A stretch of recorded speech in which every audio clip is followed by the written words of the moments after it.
we've drawn the electric field around positive producers. We know that it's a radial field that goes outward away from the producer.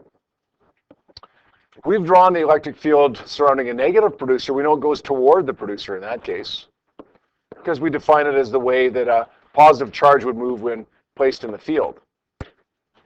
Both of these fields are what we call non-uniform fields.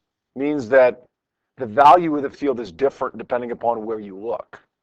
The value of the field at this point X, is a certain value. The value of this point Y right here is a different value. Right here, it's a different value still. These are non-uniform fields. The value of the field varies depending upon the position of where you're trying to find the field.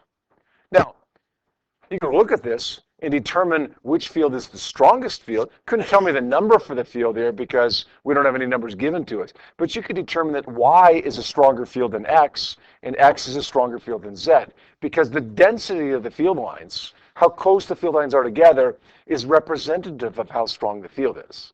And you can see that at point Y, the field lines are closer together than they are at point X. And at point X, they're closer together than they are at point Z. So these diagrams show us the relative field strengths, and they show us that the field strength differs depending upon where we are.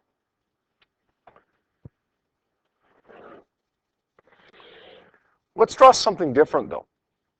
Let's draw two charged parallel plates, Bailey. Now, where would we see two charged parallel plates realistically in the real world? John? Okay, an electrostatic precipitator. Sure, absolutely. Capacitors? Where else would we see it? Where else have all of you seen it before? Okay, not necessarily in an electric car or a capacitor or even an electrostatic precipitator, which some of you might actually have in your house.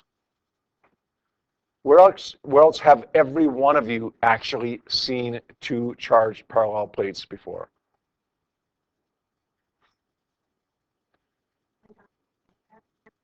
Okay, the paint gun, perhaps. You've physically seen them with your eyes, though. In 2 months, my Physics 20 classes are going to go on a field trip. Nope. We're going to go to the amusement park. We're going to study roller coasters.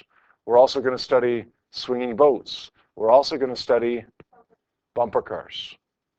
In the bumper cars, you have a charged plate at the top and a charged plate at the bottom. Then you got the bumper car with the guy in there. And notice, I always have that little thing that sticks out the top, that pole that sticks out the top of the car and goes to the top plate. That's what forms the electrical connection between the top plate and the bottom plate. Now, those two plates are charged. One of them's positive, one of them's negative. I don't know which one's which.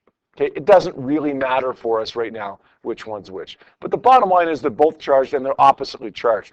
That produces an electric field. But that electric field would look more like this than the field above.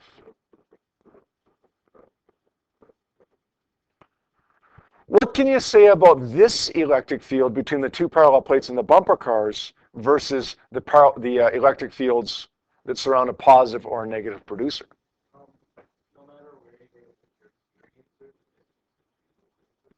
Good. The field is uniform here. We can put a charged balloon, which would be affected by an electric field, right? We could put a charged balloon right here, or here, or here, or here, or here, or anywhere in here, and the effect on that charged balloon would be the exact same value. It's a uniform electric field. The field is the same no matter where you look, versus the top two where the field is different depending upon where you look. Does that make sense? The electric field between two parallel plates, I should have said two charged parallel plates, is a uniform electric field. Now, there's not always something there to experience that field. Maybe you don't have that charged balloon in that field experiencing it. Maybe you don't have some ion in that field experiencing it. Maybe you don't have anything experiencing it. But if you do, the experiencer equation that we learned is perfectly valid. E is equal to F over Q.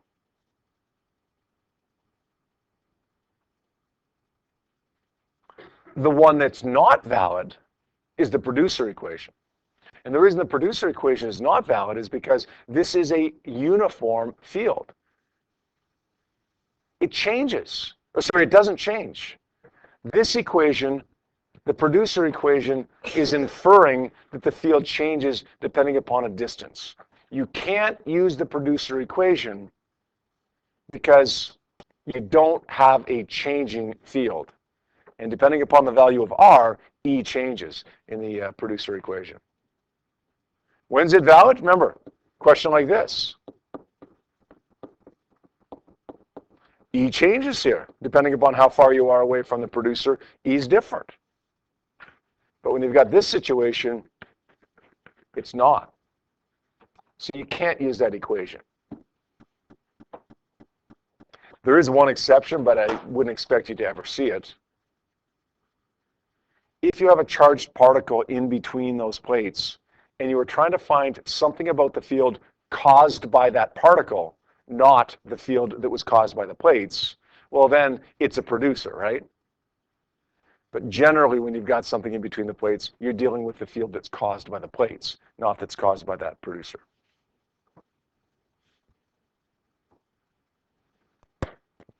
So you got one of your old equations that still works. You got one of your old equations that doesn't work, not at least in this context. Well, let's introduce a new one that only works here, that doesn't work in any other situation. E, electric field, is equal to delta V over delta D. Notice that's a big V, not a little v. What do you think it stands for? What do you think it stands for? Roger? Voltage, you're real close. And for now, that's good enough. It actually stands for, it's called the potential difference, not the voltage. But the two, voltage and potential difference vector, are almost the same thing. Voltage is another term for what we call potential. This is potential difference. So it's the difference in voltage. You guys don't really know what that is yet. We'll talk about it in a little bit more detail a little bit later in the coming days. For now, just understand that it's related to the energy of the charges. Okay, potential difference is related to the difference in the energy between the charges. So if you got a charge at this plate and a charge and it moves to this plate, what's the difference in energy of that charge between the two plates? That's kind of potential difference. Again, we'll talk about that in more detail in the coming days. Delta D, it's not the displacement, it's the distance between the plates. Now, if you got a charge in there experiencing the field, it doesn't matter where it is, delta D is still the same. The distance between the plates doesn't change, even if the position of the charge in between the plates changes. So it's a property of the plates, not a property of a charge experiencing it. By the way, potential difference between the plates is measured in volts. A little bit confusing because the symbol is V for voltage or for potential, and the units are V as well, volts.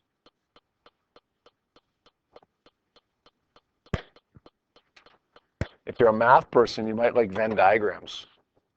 You guys know what a Venn diagram is? You get these circles and then something overlaps and then something's in common, right? Here's the properties of one, here's the properties of the other, here's properties they have in common.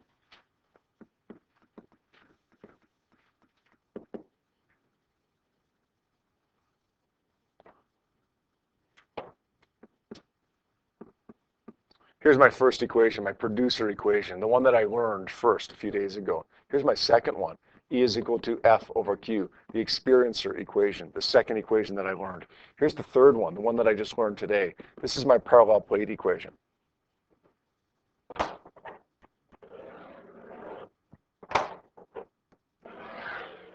I could draw a little Venn diagram like this and say that those equations that are in the red circle represent the equations that can be used in a non-uniform field.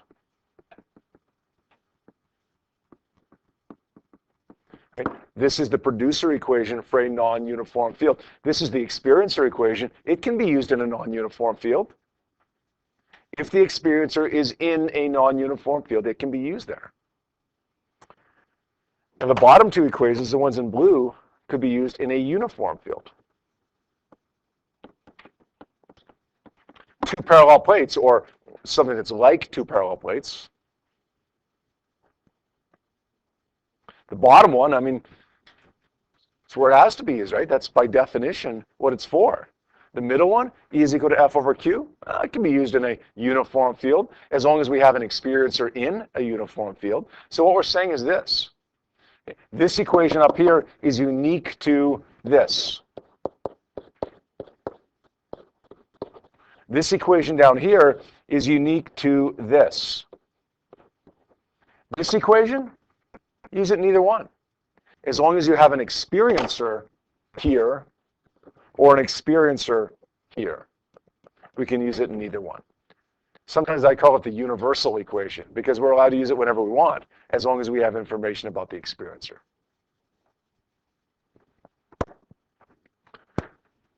Let's do one example. 11.9, page 568. This is a cathode ray tube computer monitor. We don't see these very often anymore.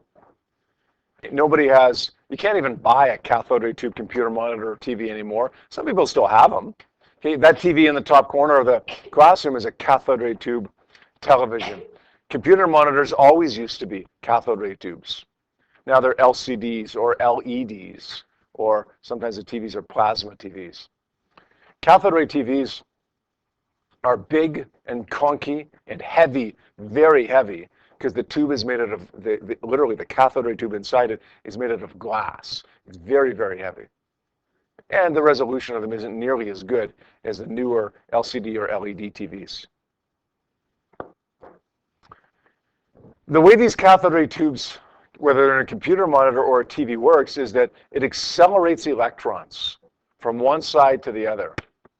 It accelerates them to a really, really, really high speed. And eventually, those electrons hit the screen, cause this painted inside portion of the screen to actually glow. And that's what produces your image. So when I turn on that TV up in the corner of the classroom there, and you see a picture there, it's because electrons are striking the gray paint on the back side of that glass and causing that gray paint to glow. It's a phosphorescent paint. It glows when it's struck by moving electrons. Okay, here's the question. We've got these electrons directed from one plate to another, and the distance between the plates here is 1.2 times 10 to the negative 2 meters. We have a potential difference of 2.5 times 10 to the 4 volts between the plates, and we want to find the electric field. I think when you look at these givens, it's pretty clear which equation you're going to use. E is equal to delta V over delta D. But why, beyond the givens, are we going to use that? Well, we have a uniform field between two parallel plates. The only ones we're allowed to use are the second one and the third one. Right? You can't use the first one. Could use the second one if we have an experiencer. If we know something about the electrons that are going between the plates, we can use this one as well because it's defined as being the equation for two parallel plates. So let's pick between those two. Pretty obvious that it's going to be this one. 2.5 times 10 to the 4 volts divided by the distance of 1.2 times 10 to the negative 2 meters. What do we get there? 2.08. And that's going to be times 10 to the 6. Now let's take a look at the units here. Volts per meter. Didn't we say the unit for electric field is newtons per coulomb? It's the exact same thing. If you want to express it in volts per meter, that's fine. You want to express it in newtons per coulomb, that's fine. It's the exact same thing. Now, one more little thing that we could be asked in this question, then we'll shut it down here for the day. What if we were asked for, let's say, the acceleration of the electron? We're not, but what if we were? Well, we could say A is equal to F over M. That's how we find acceleration, right? But we don't know force. But we could find force by saying E is equal to F over Q. We allowed to use that equation here?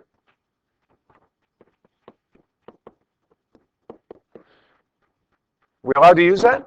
Could we use the charge of the electron, the electric field that we just found between those plates, get the force, and then plug it in there to find the acceleration of the electron? Are we allowed to use this equation between two parallel plates? Sure, if we have information about what feels the field. If we have information about that electron, we can. All right? Take a look at those two questions for homework. In addition to that, for Monday, this is for tomorrow, okay, for Monday, you're going to have worksheet number 8. So if you got some time tonight and you want to get a head start on that, you might want to do that. All right?